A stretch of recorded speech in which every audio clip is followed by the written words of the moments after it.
எப்படி கணவன் கிட்ட பிரச்சனை வந்ததோ மகாலட்சுமிக்கு நல்லா ஹாப்பியா ஜாலியா என்ஜாய் பண்ணிட்டு இருந்தாங்க லைஃப்.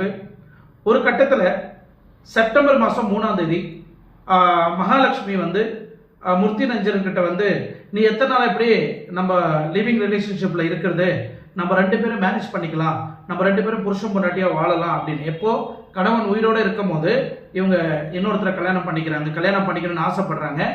இந்த கட்டத்தில் தான் செப்டம்பர் 3ஆம் தேதி இவங்க 2 பேருக்கும் ஒரு வாக்குவாதம் வருது, ஒரு பிரச்சனைகள் கை கலப்பு வருது, ரொம்ப பிரச்சனையாகுது, ரொம்ப கலட்டா நடக்குது. இந்த கட்டத்தில் முத்தி ரஞ்சன் வந்து மகாலட்சுமிகிட்ட ஒரு கேள்வி கேட்குறான், உன்னெல்லாம் எப்படி நான் கல்யாணம் பண்ண முடியும், நீ வந்து நிறைய பேர் கூட ரிலேஷன்ஷிப் வச்சுட்டு இருக்கிற, உன்னை பிக்கப் பண்ணுறவன் ஒருத்தன், ட்ராப் பண்ணுறவன் ஒருத்தன், சினிமா கூப்பிட்டு போகிறவன் ஒருத்தன், உன் வீட்டுக்கு காய்கறி வேணும்னா ஒருத்தன் வாங்கி கொடுக்குறான், உனக்கு எதனா பணம் வேணும்னா ஒருத்தன் வந்து அக்கௌண்ட்டில் பணத்தை போடுறான், ரீசார்ஜ் வேணும்னா ஒருத்தன் உனக்கு வந்து ரீசார்ஜ் பண்ணுறான், உன் வீட்டு வாடகை கட்டுறது இன்னொருத்தன்.